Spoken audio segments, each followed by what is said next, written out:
Good morning friends and students. ಈ ಪಾಠದ ಕೆಲವು ಶಬ್ದಗಳ ಬಗ್ಗೆ ಮತ್ತು ಮುಹಾವರೆಗಳ ಬಗ್ಗೆ ಈಗ ನೋಡೋಣ. ಸೊ ಈ ಪಾಠದಲ್ಲಿ ಬೆಂಗ್ ಅನ್ನೋದೊಂದು ಬಂತು ಪದ, ಮೆಹಂಗೋ ಬೆಂಗ್ ಲಾಯಥ ಅಂತ ಹೇಳಿ. ಸೊ ಈ ಬೆಂಗ್ ಅಂದರೆ ಏನು ಅಂತ ಅಂದರೆ, ಇಲ್ಲಿ ಕೊಟ್ಟಿರೋ ಮೀನಿಂಗ್ ಪ್ರಕಾರ ನಿಮಗೆ ಎಕ್ಸ್ಪ್ಲೈನ್ ಮಾಡೋದಾದರೆ, ಬೆಂಗ್ ಸೊ ಫಸಲ್ ಕೆ ಅಮಾನತ್ ಮೇ ದಿಯಾ ಜಾನೆ ವಾಲಾ ಉಧಾರ್. ಸೊ ನಾನಲ್ಲಿ ಬೆಳೆ ಅಂತ ಹೇಳಿದ್ದೆ, ಬೆಳೆನೇ ಅದು. ಆದರೆ ಇಲ್ಲಿ ಬೆಂಗ್ ಅಂದರೆ ಬಾಕಿ ಅಂತ ಹೇಳಿ, ಅವನು ಹಣವನ್ನು ಸಾಲವನ್ನು ತಗೊಂಡಿರ್ತಾನೆ. ಆ ಸಾಲದ ಬದಲಿಗೆ ತನ್ನ ಬೆಳೆ ಬರೋದಕ್ಕಿಂತ ಮುಂಚೆ ಪಡೆದಂತಹ ಒಂದು ಸಾಲ ಅದು. ಆ ಸಾಲವನ್ನು ತನ್ನ ಬೆಳೆಯ ಮುಖಾಂತರವಾಗಿ ತೀರಿಸ್ತಾ ಇದ್ದಾನೆ. ಸಾಲಕ್ಕೆ ತನ್ನ ಬೆಳೆಯನ್ನು ಕೊಟ್ಟು ತೀರಿಸ್ತಾ ಇದ್ದಾನೆ ಅಂದರೆ ಅಡ್ವಾನ್ಸ್ ಆಗಿ ಅವನು ಸಾಲ ತಗೊಂಡಿರ್ತಾನೆ ತನ್ನ ಬೆಳೆ ಮೇಲೆ. ಆ ಸಾಲವನ್ನು ಇಲ್ಲಿ ಅವನು ಕೊಡೋದಕ್ಕೋಸ್ಕರ ಬಂದಿರ್ತಾನೆ ಮೆಹಂಗು. ಬೆಂಗ್ ಅಂದರೆ ಇಲ್ಲಿ ಬಾಕಿ ಅನ್ನೋ ಅರ್ಥದಲ್ಲಿ ತಗೋಬಹುದು. ಸೊ ಅದು ಎಷ್ಟಿರ್ತದೆ, 10 kg ಕಡಿಮೆ ಇರ್ತದೆ. ಪೌನೆ ಸಾತ್ ಅಂದರೆ 6.25 kg, 6.25 ಮಣ ಇರ್ತದೆ ಅಂತ ಹೇಳ್ತಾನೆ ಅವನು, ಯಾರು ಭೋಲ ಅಲ್ವಾ. ಸೊ ಇದು ಬೆಂಗ್ ಅನ್ನೋದ್ರ ಅರ್ಥ ಬಾಕಿ, ಯಾವ ರೂಪದಲ್ಲಿ, ಬೆಳೆಯ ರೂಪದಲ್ಲಿ ಅಂತ ತಿಳ್ಕೊಳ್ಳಿ.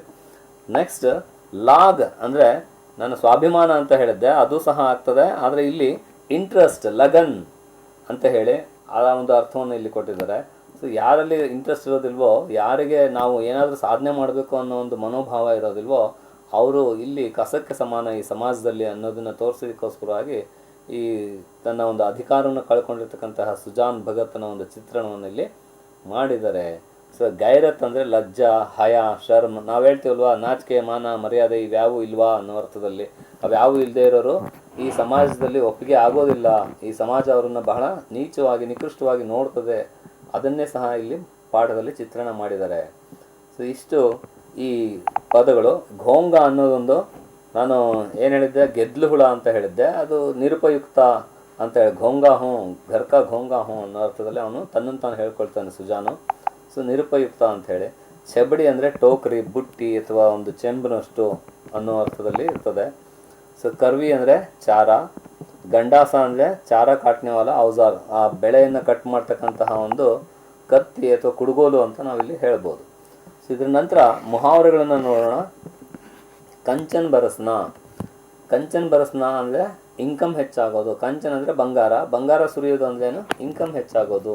ಸೊ ಇದು ಮುಹಾವರೆ ಅಂದರೆ ಏನು, ನಾವು ಹೇಳ್ತಕ್ಕಂಥ ವಿಷಯವನ್ನು ನೇರವಾಗಿ ಹೇಳದೆ ಅದರಲ್ಲಿ ಹಿಡನ್ ಮೀನಿಂಗನ್ನು ಇಟ್ಬಿಟ್ಟು, ಹಿಡನ್ ಮೀನಿಂಗ್ ಇರ್ತದೆ, ಆ ಹಿಡನ್ ಮೀನಿಂಗನ್ನು ಎಕ್ಸ್ಪ್ರೆಸ್ ಮಾಡ್ತಕ್ಕಂತಹ ಶಬ್ದಗಳನ್ನು ನಾವು ಮುಹಾವರೆ ಅಂತ ಕರಿತೀವಿ. ಕನ್ನಡದಲ್ಲಿ ಅದನ್ನು ನುಡಿಗಟ್ಟುಗಳು ಅಂತ ಕರಿತೇವೆ.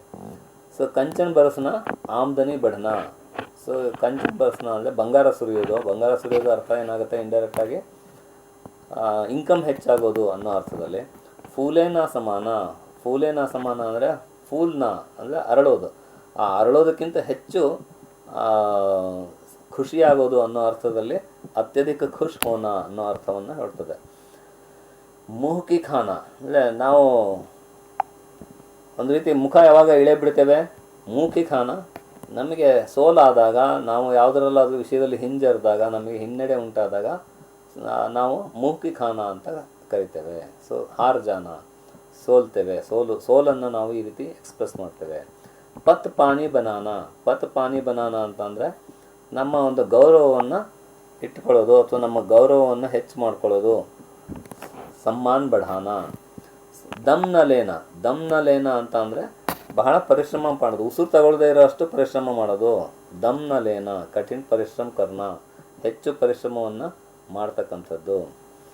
ಕಮರ್ ಸೀಧೀಕರಣ, ಬಹಳ ಕಷ್ಟಪಟ್ಟ ನಂತರ ನಾವು ಆರಾಮಾಗೋದನ್ನು ಕಮರ್ ಸೀಧೀಕರಣ ಅನ್ನೋ ಒಂದು ಅರ್ಥದಲ್ಲಿ ಹೇಳ್ತಾ ಇದ್ದಾರೆ. ಸೊ ಆರಾಮ್ ಕರ್ನ, ಕಮರ್ ಸೀಧೀಕರಣ, ಆರಾಮ್ ಕರ್ನ. ತಿನಕ್ ಜಾನ. ತಿನಕ್ ಜಾನ ಅಂದರೆ, ತಿನಕ್ನ ಅಂದರೆ ಕ್ರೋಧಿತೋನ. ಸೊ ಸಿಟ್ಟಾಗೋದಕ್ಕೆ ತಿನಕ್ ಜಾನ ಅಂತ ಹೇಳಿ ಕರೀತಾರೆ. ನಾಮ್ ಜಗಾನ, ಹೆಸರನ್ನು ರೋಷನ್ ಕರ್ನ, ನಾಮ್ ರೋಷನ್ ಕರ್ನ, ನಾಮ್ ಜಗಾನ ಅಂದರೆ ಕೀರ್ತಿ ಪಡೆಯೋದು ಅನ್ನೋ ಅರ್ಥದಲ್ಲಿ. ಸೊ ಈ ಮುಹಾವರೆಗಳು ಬಹಳ ಇಂಪಾರ್ಟೆಂಟು. ನಿಮಗೆ ಈ ಪಾಠದಲ್ಲಿ ಕಂಪಲ್ಸರಿ ಒಂದು ಮುಹಾವರೆ ಬಂದೇ ಬರ್ತದೆ. ಹಾಗಾಗಿ ನೀವು ಇದನ್ನು ಇಂಪಾರ್ಟೆಂಟ್ ಅಂತ ಮಾರ್ಕ್ ಮಾಡ್ಕೊಳ್ಳಿ. ಇದನ್ನು ಎಷ್ಟು ಸಾಧ್ಯನೋ ಅಷ್ಟು ನೀವು ಕಲೀರಿ ಅಂತ ಹೇಳೋದಕ್ಕೆ ಇಷ್ಟಪಡ್ತೇನೆ. ಬಿಕಾಸ್ ಇಲ್ಲಿ ಮುಹಾವರೆ ಈ ಪಾಠದಿಂದ ಬಂದೇ ಬರ್ತದೆ. ಯಾಕೆ ಅಂದರೆ ಈ ಪಾಠಕ್ಕೆ 6 ಅಂಕಗಳು ಇದ್ದಾವೆ ಮಕ್ಕಳೇ. ಈ 6 ಅಂಕಗಳನ್ನು ಕವರ್ ಮಾಡೋದಕ್ಕೋಸ್ಕರವಾಗಿ ಅವರು 3 ಅಂಕದ ಒಂದು ಸಂದರ್ಭ ಅಥವಾ ಒಂದು ಪ್ರಶ್ನೆಯನ್ನು ಕೊಡ್ಬೋದು, ಮತ್ತು ಒಂದು ಮುಹಾವರದಲ್ಲಿ ಒಂದನ್ನು ಕೇಳ್ತಾರೆ, ಆನಂತರ ಫಿಲ್ ಇನ್ ದ ಬ್ಲ್ಯಾಂಕ್ಸ್ನಲ್ಲಾದರೂ ಒಂದು ಕಡೆ ಕೇಳ್ಬೋದು. ಎಲ್ಲಾದರೂ ಒಟ್ಟು ಇದಕ್ಕೆ ಒಟ್ಟು ಇರ್ತಕ್ಕಂಥದ್ದು 6 ಅಂಕಗಳು ಅನ್ನೋದನ್ನು ನೀವು ಗಮನದಲ್ಲಿ ಇಟ್ಕೊಳ್ಳಿ. ಈ 6 ಅಂಕಗಳು ಈ ಪಾಠದಲ್ಲಿ ಬರ್ತದೆ. ಹಾಗಾಗಿ this is very very important lesson. ಹಾಗಾಗಿ ಇದನ್ನು ಪದೇ ಪದೇ ಇದನ್ನು ನೋಡೋದ್ರ ಮುಖಾಂತರವಾಗಿ ನೀವು ಪರ್ಫೆಕ್ಟಾಗಿ ಅಂತ ಹೇಳ್ತಾ, ನನ್ನ ಈ ಒಂದು ಏನು ನಿಮ್ಮ ಡೌಟ್ಸ್ ಇದ್ವು ಶಬ್ದಗಳಿಗೆ ಸಂಬಂಧಪಟ್ಟ ಹಾಗೆ ಈ ಒಂದು ಚಿಕ್ಕ ವಿಡಿಯೋವನ್ನು ಇಲ್ಲಿಗೆ ಮುಗಿಸ್ತೇನೆ. ದಯಮಾಡಿ ಎಲ್ಲರೂ ಪ್ರೋತ್ಸಾಹ ಮಾಡಿ, ಸಬ್ಸ್ಕ್ರೈಬ್ ಆಗಿ, ವಿಡಿಯೋಗಳನ್ನು ಲೈಕ್ ಮಾಡಿ, ಬೇರೆಯವ್ರಿಗೂ ಸಹ ಹಂಚಿ, ನಾಲೆಡ್ಜನ್ನು ಹಂಚಿ. ಧನ್ಯವಾದಗಳು.